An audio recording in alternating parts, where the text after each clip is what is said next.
நம்ம ஸ்கின்னை க்ளோயிங்காக வச்சுக்கிறதுக்கும் நம்ம ஹேரை வந்து ஷைனிங்காக வச்சுக்கிறதுக்குமான ஒரு பெஸ்ட்டு ட்ரிங்க் தான் இது. இந்த ட்ரிங்க்கை எப்படி ப்ரிப்பேர் பண்ணுறதுன்னு பார்க்கலாம். அதுக்கு நான் இன்றைக்கி ஒரு நேச்சுரல் செம்பருத்தி 2 எடுத்திருக்கேன்.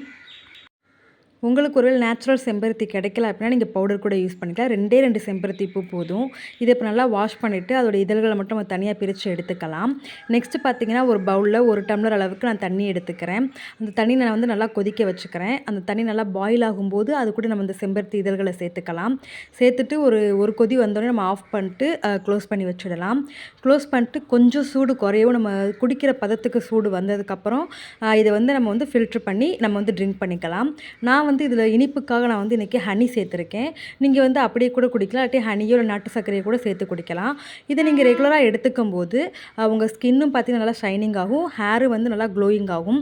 இதை நீங்கள் வந்து ரெகுலராக ட்ரை பண்ணால் மட்டும்தான் உங்களுக்கு இந்த ரிசல்ட் கிடைக்கும். கண்டிப்பாக நீங்களும் ட்ரை பண்ணுங்கள்.